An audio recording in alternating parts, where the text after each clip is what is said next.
Qu'est-ce que vous assure que c'est vrai, ce sont des paroles que Kimbangu avait laissées? Bon, écoutez, c'est marqué, hein, traduit à partir du texte original en Kikongo, conservé à la bibliothèque du Congrès américain de Washington. Vous êtes Kimbanguiste? Je ne suis pas Kibanguiste, je suis sympathisant des Kibanguistes, oui, mais je crois à la parole de Mfumu Kibangu. Vous croyez oui, mais qu'est-ce qui fait aujourd'hui que l'homme noir n'ait pas cette connaissance? Moi, je pense que c'est aussi la conséquence du fait qu'on a tellement combattu Kibangu à travers le système éducatif. Les autres communautés religieuses ont combattu Kibangu, ce qui fait que ce que vous connaissez de Kibangu n'est que parcellaire. Ce n'est pas une connaissance. Et puis la connaissance n'a pas été réunie. C'est ça aussi. C'est-à-dire que l'ensemble de ce qu'a dit Kibangu, il y en a une partie qui se trouve à l'église kibanguiste, il y en a une partie qui se trouve chez Mokoto, il y en a une partie qui se trouve chez des catholiques, il y a une partie qui se trouve chez des protestants, il y a une partie qui se trouve chez pas mal de personnes, mais qui sont isolées et qui ont cette connaissance. Il faut réunir cette connaissance pour justement savoir l'ensemble, pour avoir une image de l'ensemble. Mais d'un autre côté, si vous posez la question pourquoi on est là aujourd'hui, mais c'est aussi parce que vous ne l'avez pas encore tous reconnu. Donc je dirais, Kibangu a été combattu, mais en même temps, chacun doit faire son effort, c'est-à-dire rechercher Kibangu, connaître ce qu'il a dit. Effectivement, vous avez raison de dire qu'est-ce qui nous dit que c'est vrai. Effectivement, qu'est-ce qui nous dit que ça c'est vrai? Mais c'est facile, hein. Il l'a dit, il y a des témoins. Il y a des personnes qui sont encore qui peuvent témoigner de ça. Et ces personnes, elles vivent où? Elles vivent au Congo. Donc il suffit de réunir l'ensemble des témoignages de ces personnes et vous verrez que c'est conforme. Moi, je vois pas pourquoi on mettrait une prophétie pour l'inventer, sincèrement. C'est pas une façon de nous flatter, nous Congolais, pour qu'on vous laisse un peu de temps de rester dans notre pays. Qui va flatter? Qui? Peut-être vous. Que blanc, moi j'essaie de vous flatter. Et pourquoi je voudrais vous flatter? Quelle serait mon intention de vous flatter? Vous n'avez pas d'intention. Mais je dis, dites-moi, si vous pensez que j'ai une intention, pourquoi je vous flatterais et quelle serait mon intention, selon vous? Puisque vous posez la question, c'est que vous avez une idée. Il n'y a personne derrière vous? Non, pas du tout. Écoutez, non, pas du tout. Et puis, si je faisais ça, je serais donc hypocrite. Je chercherais à vous tromper. Mais vous savez, je crois que l'esprit Congo, si on essaie de le tromper, on prend des risques. Hein. Qui est Kimbangu pour vous? Kimbangu, pour moi, c'est l'esprit de vérité, justement. Vous voyez?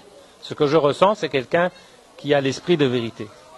Donc, quand il dit, imaginez à l'époque, Kimbangu, il est là à l'époque, il a tout un empire colonial contre lui. Il prend sa Bible, parce que c'est ça qu'il faut aussi dire, dans chaque église. Il faut dire que Kibangu lisait la Bible.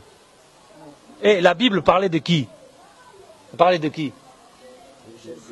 De Jésus. Il faut le dire. Donc Kibangu, il a eu l'esprit de révélation parce qu'il a su lire les Écritures mieux que tous les autres. C'est ça.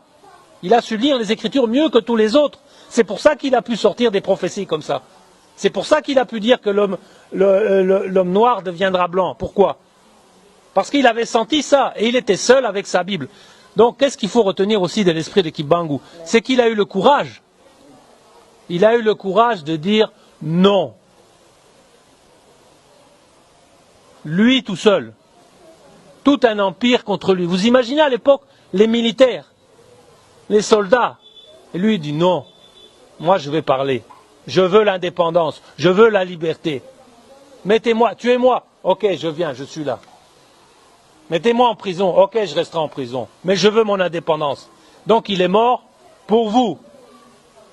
Kibangu, il a fait plus d'années de prison que Mandela. Mais vous connaissez Mandela, vous ne connaissez pas Kibangu. Combien d'années de prison, Kibangu? 30 ans. 30 ans. Mandela, combien? 27 ans. 27 ans. Mandela était un homme d'église? Il n'était pas un homme, il priait, mais il n'était pas un homme d'église. Kibangu, c'était un homme d'église. Donc il avait Dieu avec lui. C'est pour ça qu'il a dit ce message, c'était pour vous prévenir, pour vous préparer tous. Pour vous préparer, quand il dit soyez honnêtes, il vous dit lisez la Bible. Mais n'ayez pas peur, lisez la Bible, mais interprétez-la avec votre cœur congolais, avec l'esprit Congo. Vous voyez, c'est pas une église de l'extérieur qui va vous dire quoi comprendre. Non, vous avez l'indépendance de comprendre ça.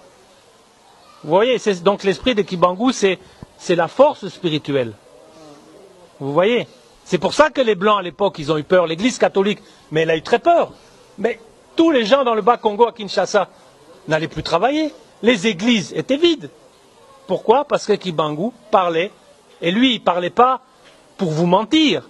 Il parlait pour vous libérer. Que faisaient les églises? Les églises, elles étaient envoyées par les colonisateurs pour pouvoir vous calmer d'un côté, mais en même temps prendre vos richesses. Vous voyez? C'est la vérité, il faut pas mentir. S'il y a un de mes ancêtres ou de mes frères français qui dit non, on est venu, on ne voulait pas prendre les richesses. Mais c'est faux. Vous avez même Jacques Chirac qui l'a dit. L'Europe ne se serait pas construite sans les richesses de l'Afrique. Je pourrais vous passer le YouTube, Jacques Chirac le dit. Donc c'est vrai, c'est pas caché. C'est pas caché. Mais maintenant,